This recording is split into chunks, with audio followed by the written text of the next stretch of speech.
Alrighty, so welcome to another video, and in today's video I had the pleasure of doing an interview with Romney Nelson from the Life Graduate YouTube channel. I hope that you stick around and watch the entirety of this video. It's quite a long one, but I promise you that you're going to learn a lot of things from someone that is having a lot of success with independent publishing on KDP. So here's the interview. Go and subscribe to Romney's channel. I promise you that you're going to learn a lot of things that you don't see on other people's channel, including my own. You're going to love it over there. But yeah, here's the interview. So very honored and excited to have Romney Nelson from the publishing. Sorry, what was your channel name? Let's go again. So you know what? I stuffed up my own when I was interviewing you. It should be just the Life Graduate, not the Life Graduate. All right, okay. All right, so let's start again. Welcome, Romney Nelson from the Life Graduate YouTube channel. Yep, perfect. It's awesome to meet you. Thank you for coming on and spending the time to have a chat with us. Shall we get straight into this and get going? Sounds great, Chris. Lovely. So could you just, within a couple of minutes, tell us a little bit about yourself, how you ended up online as the Life Graduate? How did you graduate through life to the point where you are now with working online? Yeah, sounds good, Chris. So my background, I was a teacher initially for just under 10 years, and I was started in physical education, and I was teaching in a number of schools in Australia, and then actually taught in the UK, and then came back again. And my publishing journey started because I had a publishing deal as well with creating a physical education resource. And through that process, I lost a lot of control. And many years later, I decided that I wanted to get into the space of self-publishing because I knew that I had a lot of background in regards to developing resources for schools. And I was actually doing a number of presentations for schools around a lot of the content that I now create for books.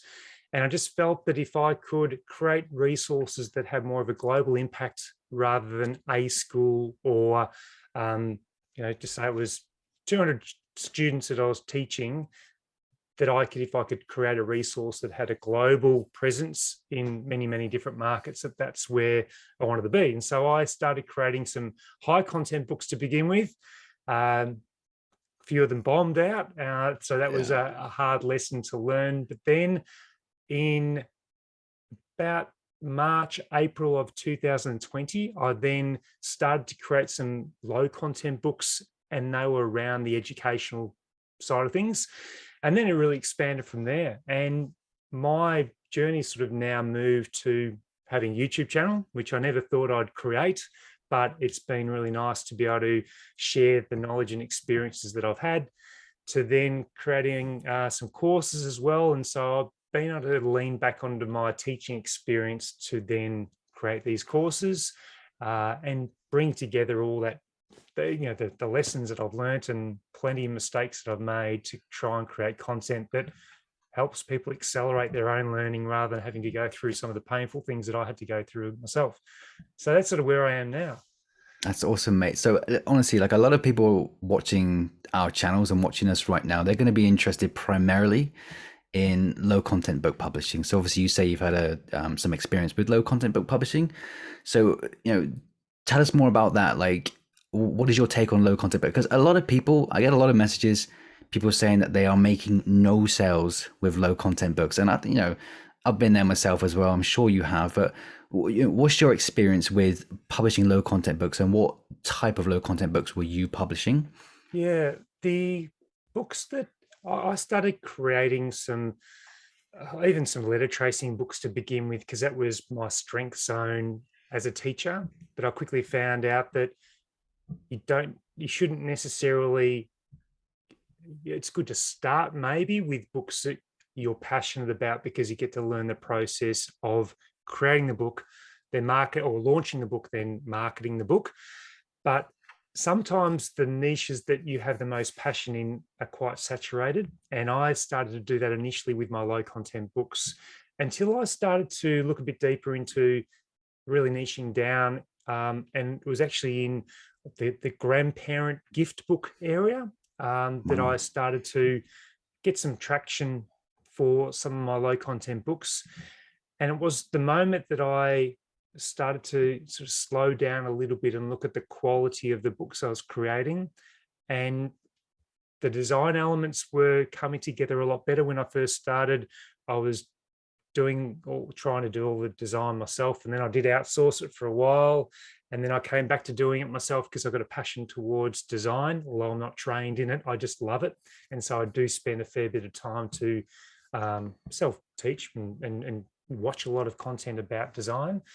And that's sort of where things changed up for me with low content books, because I was actually able to find some niches that were tracking well. And then I went, an inch wide and a mile deep in that niche, rather than trying to go too broadly. I was actually able to hone in on that. And I think for a lot of people, the issue that we face, you and I probably see it a lot, is that Amazon KDP is free to get into. And so the barrier of entry is very, very small, because you can load your book up for free, get a free ISBN. You can create, if you want to use a free Canva account, you can.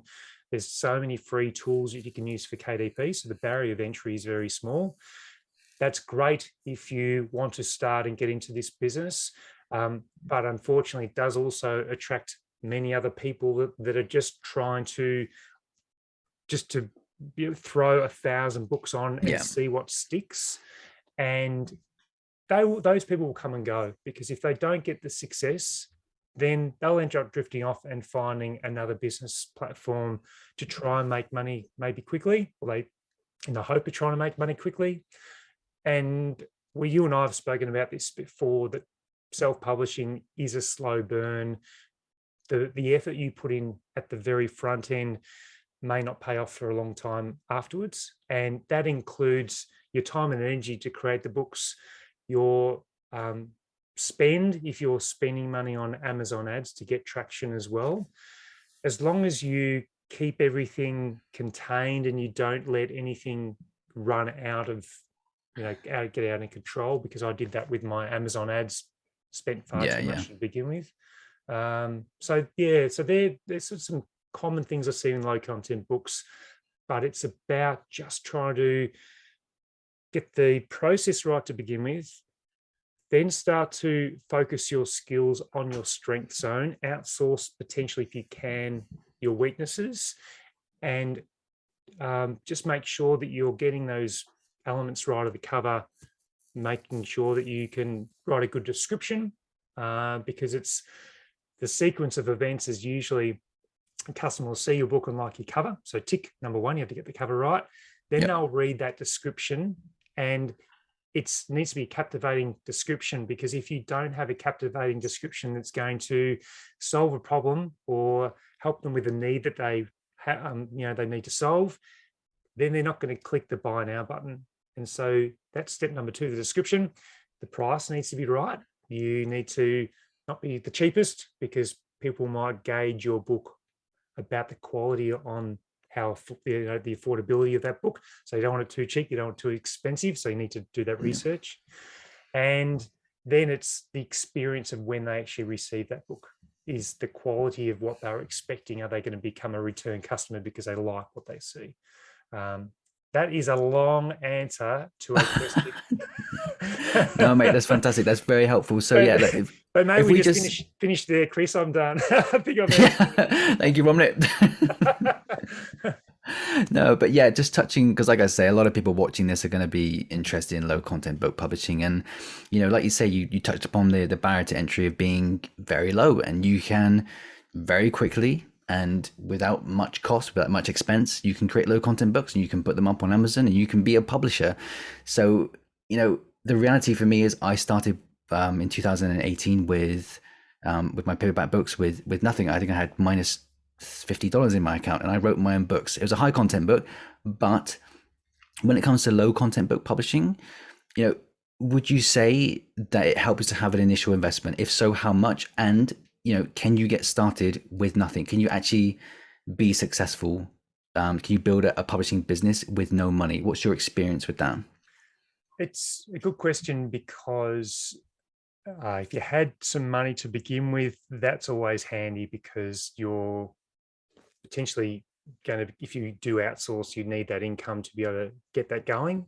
But for many people, I see that they can start off successfully as long, if they don't have if they don't have a budget, for example, you can get started in KDP and you can be successful as long as you're prepared to put in more of an effort in regards to marketing your book. So there are plenty of free KDP tools that are available online that you can use. And there are plenty of platforms, for example, like Canva, we can have a free account. You can have a free account with Helium 10. You can have a free account or elements of, say, BookBolt, and you can use those elements for free and get interiors for free. So there are many different things you can do for free.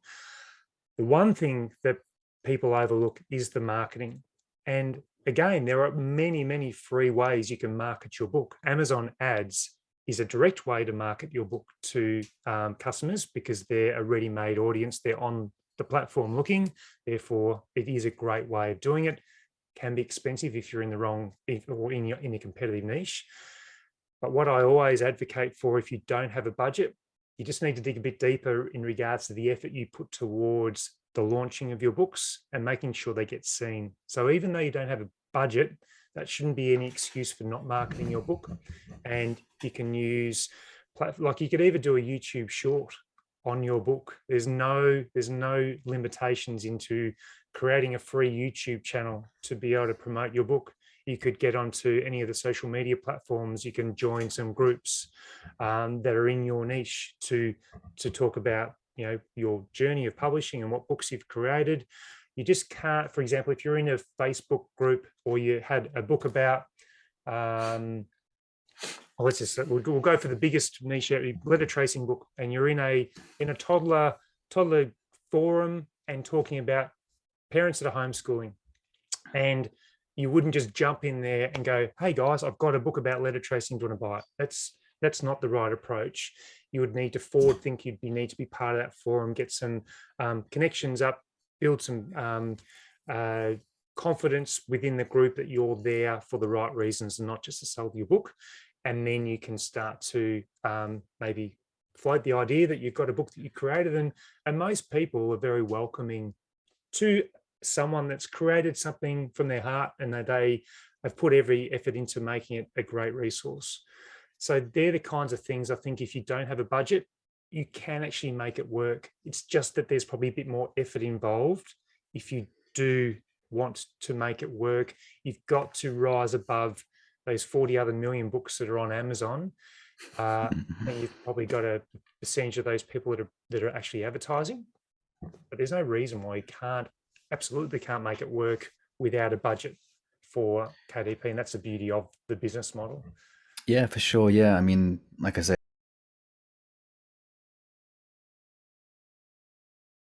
because for me, it's to break even and get my book ranked on the first page for my keyword that I want.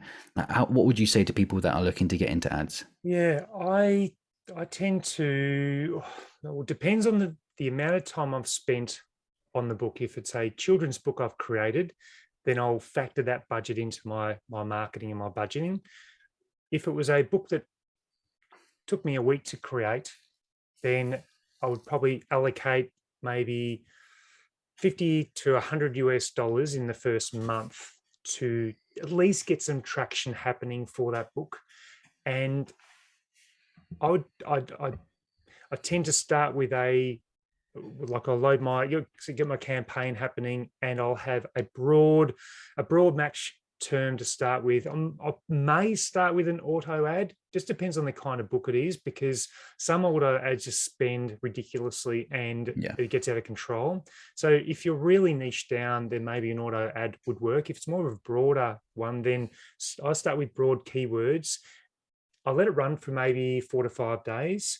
And then I start to optimize. And if you haven't optimized ads before, you obviously talk about it with your course, Chris, but optimization is important to get rid of those keywords that are overspending, not converting, and you can then adjust your bids accordingly. So if you started to get some keywords that were converting well, I'll then also add them in as an exact keyword.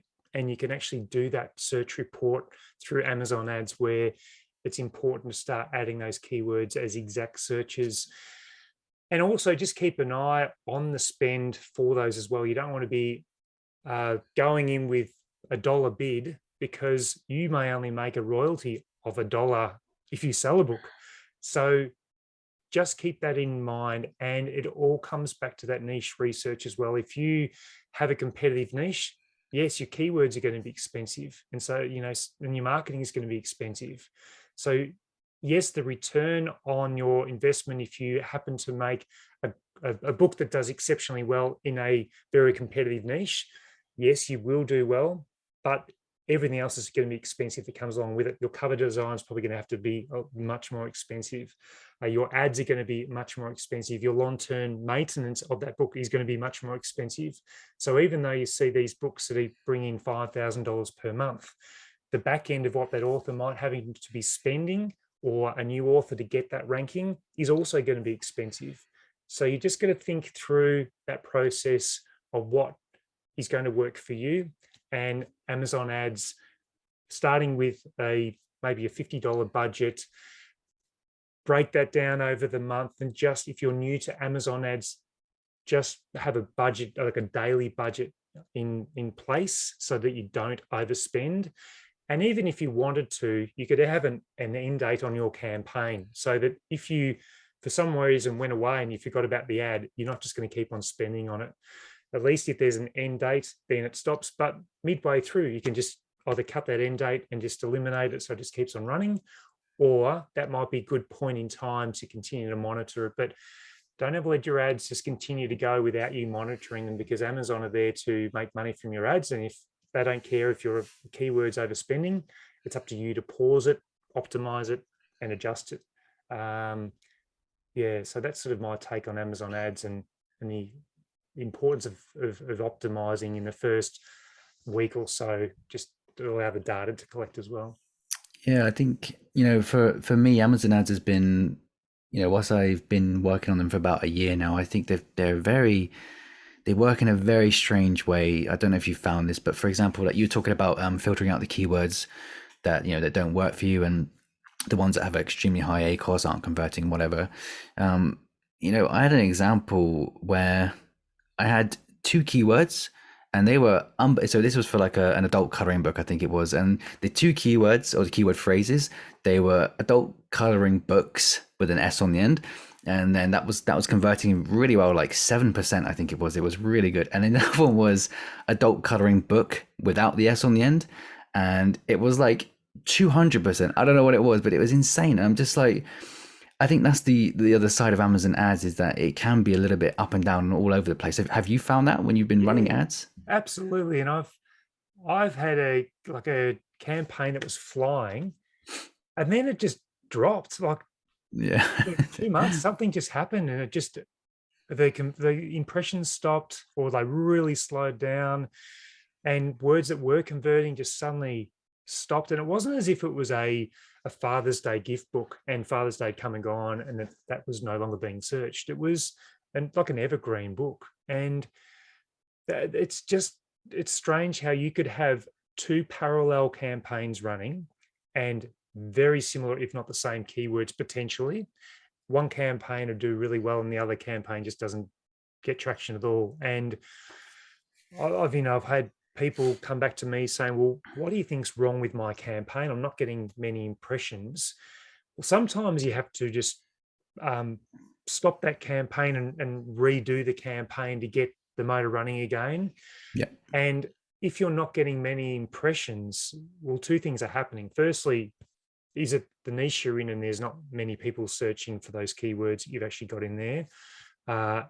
Is the cover attractive? Because if your cover's attractive, then people are going to see your book, click on your book.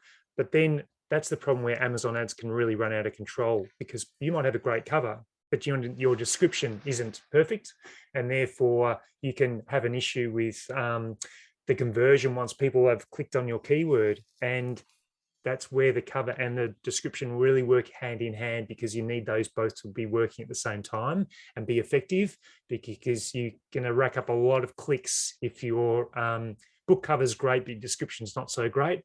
because you won't get that buy now button being clicked by the customer. Yeah, no, absolutely. I mean, I think, a lot of people watching this aren't going to be interested in ad campaigns. A lot of people are, but I think, one of the biggest things is that people want to know what they're doing wrong, because there's people, I speak to a lot of people, I know you probably do as well. People have been grinding, they've been grinding away for months and months, and they're not seeing any sales. So when they come onto YouTube and see people like yourself or me talking, or Paul or Nuria, all these people making all these monies, and they want to know, like, what's the missing step that they're missing out of, they're missing out on. And if you could summarize what, like, the biggest hurdle that people need to get past is, what would you say? If you could go from start to finish, how does Romney go about, like, finding a niche and then publishing his book? If you could summarize that within a couple of minutes, what would be the fundamentals that you would focus on within that to make sure that your book is selling? Yeah, if that makes sense. The first step, I normally, it's amazing sometimes the rabbit holes you go down when you're doing some niche research. Like, I'll start with one area and I'll end up in a completely different area. Yeah. And some of the ways I do that, just from the niche research, I'll just look in the first few pages of Amazon to see what the best sellers are sort of selling at. Then if there's an area that I've got, that I think could potentially do well, I might click on that book. Then I actually have a look at what categories that book is in. And hopefully they haven't tried to game the system and have it in some random category. But if it's in a category of relevance, I might click on that category, then go into that and have a bit of a look around. If there's another book there that's of interest, I'll click on that title, go into those categories, and then that sort of starts to, you get a bit deeper by going into the different categories and finding out what's working and what's not working. Once I've found a book or an area or niche that I think might work, I then look at the elements that book is doing well at. So what colors are they using for their cover? What little pictures are they using? What's their title like? What's their font type like? And I'm not going to copy those elements, but I'm going to get inspiration from what they're using, because if those color combinations are working well and their design is working well, there's no reason I can't create something that's similar. I'll then have a look inside. Then I'll think I can do much better at the manuscript with that. So then I'll look at those key elements. So I've got the niche, I've done my study and found a niche that I think it's going to be working. I've identified if it's in a highly competitive niche or it's quite niche down. I then start the design elements for my book. In the meantime, I'm thinking through the keywords for the title and the subtitle and getting those elements right. Then I'll design the manuscript, get all that right. Then I create my description. Again, I'll go back and have a look at a few of the books in that similar niche to find out how they're structuring their description. Are they short and sharp? Is it a paragraph? Is it 3 paragraphs in length? What are the key elements that are working for that author to attract people?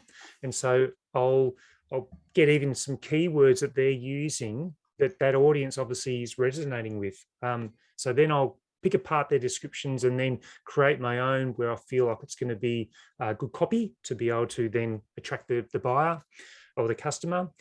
And then I bring it all together, and I've got a launch plan that I've actually included in my course for my students that runs through the process. Once I've created the book, from negative, say, day 14 through to launch, and then day 20, and the elements and the things that I do from that point. So that's my process.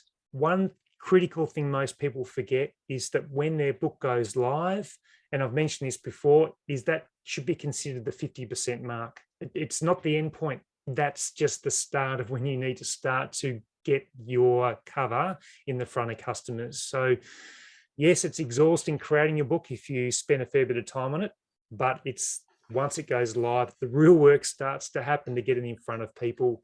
And that's where a lot of people might be failing. They might be creating these amazing books, might have all the right keywords.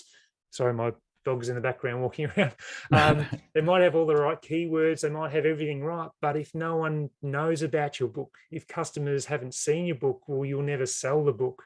And that could be a key element that many people are getting wrong, that they think that the end point is when the book goes live and Amazon will publish it and make it available to everybody, and they do make it available, but they don't make it seen to everybody. So that's sort of one important thing, is their launch strategy once it does go live. Yeah, no, mate. Honestly, that it's funny because you and I, we've never spoken other than the interview that we've done for your channel, and your process is pretty much what I do myself as well, especially when it comes down to, and it's actually really refreshing to hear you say it about taking what's working, you're not copying, but taking what's working, even just colors and shapes and sizes, whatever, of your other people's book covers, and then implementing that into your book, because you're looking at what other people are doing that is working for them. So why wouldn't you want to include that into yours as well? So that's actually really refreshing. It's a big step that I think people miss out on as well, is actually going where what people are buying ultimately, isn't it? Yeah. And yeah, mate, so tell me, we'll call it there, I think, in terms of the chat. We've been here for a while, but you've got a course you were speaking about. So I've moved into the space of creating more courses and things like that. I think that's sort of one of my my key passions, is to create content, and I think that's why I've enjoyed creating the YouTube channel, because I can connect with people a lot better than a book, for example. So my puppy dog is still down here. So I've got my main course, which is called the Publishing Accelerator, that I spent months creating. So I've got that course, and then I've also, so that's at 13 hours in length. It's got a lot of content there that I go a lot deeper in. And people often ask me, well, is everything you create on YouTube in your course? Well, it's not, because YouTube is more of a general theme of what I'm doing, but the course, I've been able to really focus on going much deeper into the different strategies and the key takeaways of what I've learned. And then I've got a Udemy course. I know you have as well. And you and I think yours is actually the highest ranked course. No, yours is. I check that as well. I check it as well. I'm always like, I'm just behind Romney on Udemy. Why?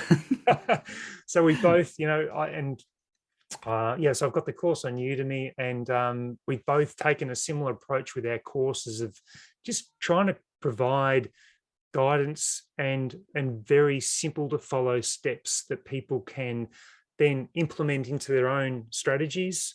And I found that when I was first doing my course, when I was participating in a course, even though I listened to all the content, I still tried to do my own thing, and it wasn't the right thing. I thought I knew better. So really focus on implementing what is taught to you in these courses, and buy a course from someone that you feel would give you the best content that you're going to work well with. And so if you love what Chris creates, well, get Chris's course, because if you like his content, well, you know that the lessons he's going to be creating are going to be perfect for you. So they're the kind of things you need to look for in a course. Watch a bit of content of that creator. Do you resonate well with how they teach and their strategies, and are they practicing what they preach? So just make sure you do that as well. But so I've got more courses, and I've got the books, and the other main thing I like to do is to ensure that they're diversified across a number of different platforms. So I don't have all my books on KDP. I've got them on Ingram Spark as well, and I've got some books on Draft to Digital, and I've got audiobooks. So once you learn the process of KDP and you learn to be able to create, don't just have all your eggs in one basket. Make sure you spread your books, because you might be missing a big section of the market that may not just do all their shopping on KDP. They might be doing their books on bookdepository.com, and that's another platform that you should look at getting your books onto, as long as with Ingram Spark, for example, that they actually met their integrity guidelines of what you can upload. You can't upload every single book that you have on KDP. You need to be selective, get your own ISBN. It's like an upload fee, but I've sort of thought forward, and that income that comes in is tops up everything else that I get on Amazon as well. Yeah, that's awesome, mate. Actually, I think a lot of people, and this is something that I have, if you've got a couple more minutes, I have a little bit of experience with. You touched upon selling audiobooks. Now, I actually sold. I uploaded mine onto it's ACX, isn't it? The platform. Yeah, I uploaded. I think it was a cookbook that I wrote myself. The first book I made was a cookbook that I wrote myself, and it did surprisingly somehow it did okay on audio. But I've never pursued that more. So that's interesting that you upload onto. What it's something I don't think many channels actually talk about is the audiobook side of things. Do you think that's a worthy pursuit? For particular kinds of books, it's great. It's just another option that's available, because you've got audiobooks, paperback books, hardback books, ebooks. So the one book can become 4 different sources of income for you. And when I went through the process myself, because I'm from Australia, you can't just directly upload to ACX without creating like an LLC company for the States, right, for example. So I went through a group called Findaway Voices, and Findaway Voices are a platform which distribute to hundreds of different audiobook platforms. And so you then have quite a big diversification across, including ACX. They go to ACX as well. But every month I just get royalties in from these audiobooks. I've got maybe 5 or 6 that I have had narrated, and I'm looking at others now because I'm going to children's books as well. That's another area I'd like to do, but there's obviously limitations on what you can create. And you must have found delivering a cookbook as an audiobook quite the challenge, because there's probably elements that would be quite challenging unless you're Jamie Oliver and you. Mate, amazingly, it did quite well. For one or 2 months, it had sold like 200 copies in a month on audio. I don't know how, but it died after that. But yeah, you got to get the right book for audio for sure, right? Yeah. The main takeaway from that is don't just limit yourself to doing a paperback book. Once you start to get used to KDP and other platforms as well, really try and expand what you can do. As I mentioned, one book can become 4, and therefore 4 sources of income coming in from that one book is incredible. If you can think, if you're creating no content books or low content books, then just once you get more experience, start to expand what sort of books you can create that could cover those 4 different sources, and not just a coloring book. You might then start to develop some longer form books, which then can become an ebook, paperbook, hardbook, and a audiobook. And that's something else which, this business model is great that way, to have 4 different sources of income coming in from one little one resource is fantastic.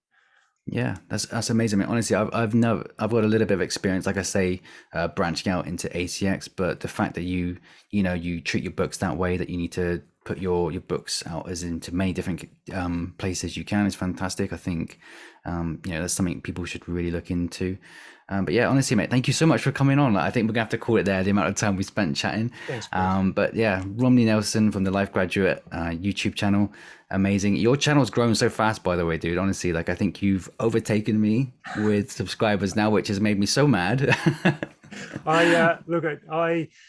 When I was looking at starting my channel, you were actually one that I aspired to sort of get my YouTube content up there and subscribers and things like that. But now that then I'm sort of at the same level as you, it's actually nice to be able to catch up and chat, because we obviously have a similar mindset about what we want to achieve and helping others achieve what they want to do as well. And it's nice to collaborate with other people. And as you know, it can sometimes be a lonely business, self-publishing. You don't get the opportunity of being out and about very often. And so being able to connect personally with people like yourself is great. And I really enjoy doing it. I really appreciate the opportunity of being on your channel and having a chat. It's been great fun. Yeah, no, honestly, mate, I've been meaning to get in touch with you for a while now, so I'm glad that we managed to do this. And yeah, thank you so much, dude. And good luck with your channel. Hope it continues to grow, and I hope a lot of people go and visit your course, because I know that's going to be a lot of help for them. Thanks, Chris. Nice to catch up. Awesome. Thank you, Romney.